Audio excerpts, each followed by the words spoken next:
Welcome friends. आज हम आपको बताएंगे मल्टीप्लिकेशन थ्योरम ऑफ प्रोबेबिलिटी। ये क्या होता है मल्टीप्लिकेशन थ्योरम ऑफ प्रोबेबिलिटी? इसमें आपको एक सैंपल स्पेस दिया होता है। आपको उम्मीद करता हूँ कि सैंपल स्पेस तो पता ही होगा क्या होता है। तो एक सैंपल स्पेस दिया होता है, उसके अंदर से दो इवेंट लेने होते हैं, ई और एफ। तो ई और एफ क्या है? दो अलग अलग इवेंट हैं। तो एक सैंपल स्पेस के ही सबसेट होते हैं इवेंट। तो हमने ना एक सैंपल स्पेस लिया, मान लो सैंपल स्पेस में कुछ भी हो सकता है, जैसे दो डाई फेंकना, ताश की गड्डी में से कोई ताश निकालना। फिर एक होता है उनमें से कुछ इवेंट छांटना कि उसमें से ये वाला कार्ड आना, वो वाला कार्ड आना, ऐसे आपका दो इवेंट होता है। सही है। तो हम ना ये पता करना चाहते हैं कि इवेंट दोनों होना, हम पता करना चाहते हैं कि event E and F both occur, हम दोनों इवेंट पता करना चाहते हैं। तो उस दोनों इवेंट को पता करने के लिए ये बनाया गया है मल्टीप्लिकेशन थ्योरम ऑफ प्रोबेबिलिटी। तो इसके अंदर अभी आपको थोड़ा सा कम समझ में आएगा। अभी आगे आप वीडियो देखिए, अभी आपको समझ में आ जाएगा मैं क्या बताना चाहता हूँ। तो अगर हम ये पता करना चाहते हैं कि दो इवेंट हैं जो कि एक सैंपल स्पेस से संबंधित हैं, तो हम ना ई और एफ दोनों इवेंट होने की प्रोबेबिलिटी निकालना चाहते हैं कि पहले इवेंट ई हुआ, फिर उसके तुरंत बाद इवेंट एफ हुआ। तो दोनों को यूँ लिखते हैं, दोनों होने को लिखते हैं ई इंटरसेक्शन एफ। ठीक है, ई इंटरसेक्शन एफ लिखते हैं। तो ये ई इंटरसेक्शन एफ क्या बताता है? तो ये बताता है denotes the simultaneous occurrence of the event E and F। यानी इसको यूँ लिखा जाता है ई इवेंट ई इंटरसेक्शन एफ। कई बार इसको ऐसे भी लिखते हैं ई एफ। तो इसका ये मतलब होता है कि हमें ना दो इवेंट हैं और दोनों सिमुल्टेसली अकर, यानी एक के बाद एक घटित हो रही हैं। तो दोनों के घटित होने की प्रोबेबिलिटी निकालनी होती है। तो एक के बाद एक घटित होने का क्या मतलब है कि जैसे पहले ना एक प्रोबेबिलिटी निकाली और फिर उसके बाद एक और प्रोबेबिलिटी निकाली, तो उन दोनों के मल्टीपल को बोलते हैं मल्टीप्लिकेशन थ्योरम ऑफ प्रोबेबिलिटी। तो इसको एक एग्जाम्पल से पहले क्लियर करते हैं, फिर आपको समझाते हैं क्या होता है। तो एग्जाम्पल देखते हैं। तो एग्जाम्पल है, मान लो हमारे पास ये वाला कि हम सीखने जा रहे हैं मल्टीप्लिकेशन थ्योरम ऑफ प्रोबेबिलिटी। तो इसको बताने के लिए पहले आपको ये एग्जाम्पल क्लियर करा दूँ, फिर मैं आपको वो बताता हूँ।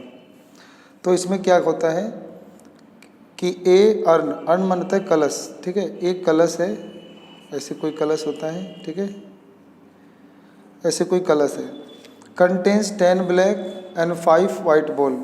इसके अंदर 10 ब्लैक, यानी इसके अंदर 10 ब्लैक बॉल और 5 वाइट बॉल है। ठीक है, तो इसके अंदर 10 ब्लैक और 5 वाइट बॉल है। The 2 ball are drawn from the urn. इस कलश में से दो गेंदें निकाली गई हैं, वन आफ्टर द अदर, मतलब एक के बाद दूसरी निकाली गई है। तो इसके अंदर एक बार पहले एक गेंद निकाला होगा, फिर एक बार एक गेंद निकाला होगा। तो इसीलिए दो इवेंट हो रही हैं इसमें, पहले एक बार पहली गेंद निकालने का इवेंट, फिर एक बार दूसरा मतलब निकालने का इवेंट। तो जो दो एक साथ हो रही हैं, तो इसीलिए दो इवेंट बनेंगे इसमें। ठीक है, पहले एक गेंद निकाला, फिर उसके बाद एक और निकाला, अभी आगे 3 भी निकालेगा, 4 भी निकालेगा, अभी के लिए पहले 2। तो कहता है 2 ball are drawn from the urn one after other without replacement. Without replacement का मतलब है कि एक बार अगर कोई चीज़ निकाल लिया तो उसको वापस नहीं रखना है। तो what is the probability that both drawn ball are black. तो प्रायिकता क्या होगी कि जो दोनों निकाली गई गेंदें, जैसे पहली बार जब निकाली तो पहली बार निकाली तो वो भी ब्लैक, और जब दोबारा दूसरी बार निकाली तो वो भी ब्लैक। तो दोनों होने की प्रोबेबिलिटी बतानी है और दोनों इवेंट एक साथ हो रही है, तो इस बात की प्रोबेबिलिटी निकालनी है। तो इसी को बोलते हैं कि जैसे एक के बाद दोबारा एक निकालना, इसी का नाम पड़ गया है मल्टीप्लिकेशन थ्योरम ऑफ प्रोबेबिलिटी। तो पहले हम लेट कर लेंगे कि E E and F are the event, ये ई और एफ जो है ना इवेंट है, दैट, तो इवेंट क्या है कि फर्स्ट, ई का मतलब हो गया कि फर्स्ट बॉल ड्रॉन, पहली गेंद निकालना, और और जो दूसरा वाला एफ है वो क्या है, सेकंड बॉल ड्रॉन, यानी दूसरी गेंद निकालना। और वो कैसे निकालना, आर ब्लैक, उन्हें काली निकालना, ठीक है। तो यानी काली निकालना है तो पहले एक फिर दूसरी निकालना है। तो पहले ना यानी आपको क्या फाइंड करना है, यानी आपको फाइंड करना है कि दो गेंदें निकालना, तो यानी इसको यूँ लिखते हैं, आपको फाइंड करना है प्रोबेबिलिटी ऑफ ई और इंटरसेक्शन एफ, इसको कई जने यूँ भी लिखते हैं PEF। तो इसका ये मतलब हुआ कि पहले एक गेंद निकाली जाएगी काली और उसके तुरंत बाद एक और गेंद निकाली जाएगी, और निकालते समय जो पहली गेंद है वो वापस नहीं डाली है, यहाँ पे लिखा है विदाउट रिप्लेसमेंट।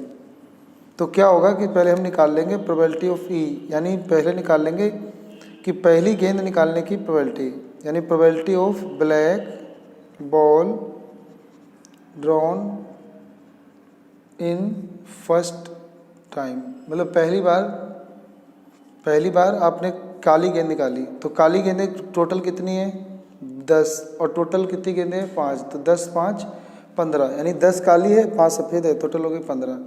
तो इसकी प्रोबेबिलिटी हो जाएगी आपका 10/15। आपने पढ़ा होगा कि जो निकालना होता है ऊपर और टोटल नीचे, मतलब प्रोबेबिलिटी ऑफ ई निकालना है तो नंबर ऑफ इवेंट ई और उसे डिवाइड देते हैं नंबर ऑफ सैंपल से। तो ब्लैक तो 10 है और टोटल सैंपल आपके 15 हैं, तो यानी ये कट के आ जाएगा आपका 5 दूनी 10 5 15, 2/3 आ जाएगा। अब दूसरी चीज़ इसमें कि अभी जो ये गेंद निकाली है, इसको निकालने के बाद इसको वापस नहीं रखी गई है, अब हम दूसरी गेंद निकालेंगे। तो जब हम दूसरी गेंद निकालेंगे तो F/E लिखेंगे, यानी ये कंडीशनल प्रोबेबिलिटी है, याद रहे ये कंडीशनल प्रोबेबिलिटी है। कंडीशनल प्रोबेबिलिटी आपने पढ़ी थी, क्या होती है, वो होती है कि जैसे एक घटना होने के बाद फिर एक प्रोबेबिलिटी निकालना, यानी F की प्रोबेबिलिटी निकालनी है तो इससे पहले जो E है ये घटित हो चुका है, ये ऑकरेंस हो चुका है, ठीक है। तो अब क्या होगा कि अगर आप मतलब दूसरी बार जब काली गेंदें निकालेंगे तो उसको निकालने को लिखा जाएगा PF/E, यानी इसका मतलब E मतलब पहली एक काली गेंद निकल चुकी है, अब आपको एक दूसरी गेंद निकालनी है, तो इसको लिखा जाएगा PE/F। तो यानी अब देखो आपके पास 10 थी गेंदें, 10 में से एक काली निकाल ली है, वापस भी नहीं रखी है, तो बची होगी 9, और वैसे टोटल 15 थी तो एक निकाल ली थी तो बची 14, तो यानी 9/14।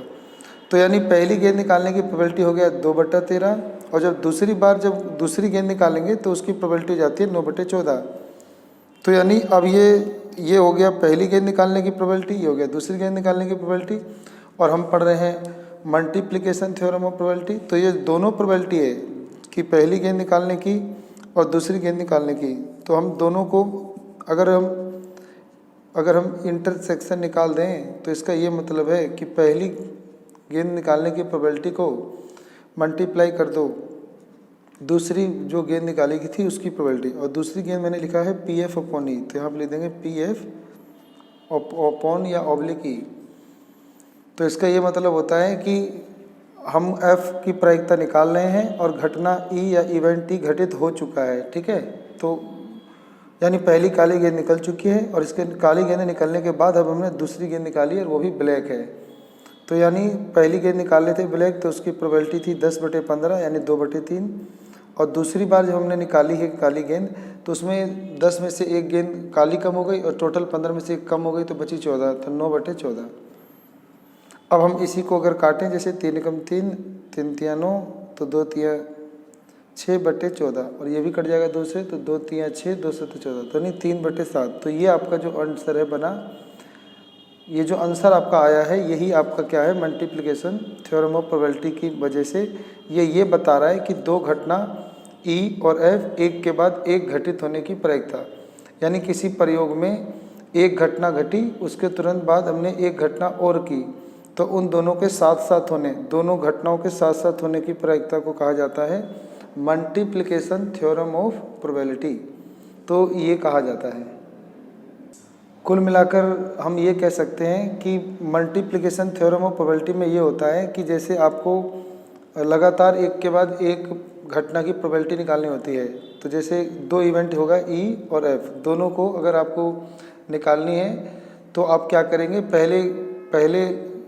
पहले वाला जो इवेंट है उसकी प्रोबेबिलिटी निकाल लेंगे और उसको मल्टीप्लाई कर देंगे अब दूसरी वाली प्रोबेबिलिटी निकालने को। और दूसरी वाली प्रोबेबिलिटी जब निकाल रहे हो तो इससे पहले आपने एक प्रोबेबिलिटी कर चुके हो, तो यानी इसे लिखना पड़ेगा पी एफ ऑब्लिक ई। इसका ये मतलब है कि आपने पहली एक इवेंट कर चुके हो और उसके बाद अब दूसरी इवेंट निकाल रहे हो, ठीक है। तो इसे कंडीशनल प्रोबेबिलिटी कहते हैं।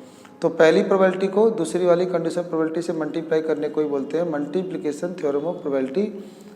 ये बताता है कि दो घटनाएं घटित हो रही हैं जिसमें बारी बारी से हो रही हैं। पहली हमने घटना ए की प्रोबेबिलिटी निकाली थी और जब ये घटित हो चुका है तो दूसरी वाली घटना होने की प्रोबेबिलिटी। जैसे अभी देखा हमने कि पहले हमने काली गेंद निकाली, तो काली गेंद जैसे 10 थी तो 10 में से पहले एक निकाली तो उसकी प्रायिकता 2/3 हो गई। अब एक निकाल के अलग कर दी तो बची आपकी 10 में से 9 और 15 में से 14 बची। तो अब दूसरी वाली जब काली निकालोगे तो अब प्रोबेबिलिटी चेंज हो गई, क्योंकि एक प्रोबेबिलिटी पहले हो चुकी है, घटना ये घटित हो चुकी है। अब एक गेंद कम होने के कारण अब दूसरी वाली जो काली गेंद निकालेंगे उसकी प्रोबेबिलिटी दूसरी होगी, तो इसकी प्रोबेबिलिटी अलग अलग होगी। तो इन्हीं को जब हम प्रोडक्ट कर देते हैं तो आपके दोनों इवेंट होने की यानी दो गेंदें निकालने की प्रोबेबिलिटी आपकी निकल आती है, जो कि हमने यहाँ पे पढ़ा।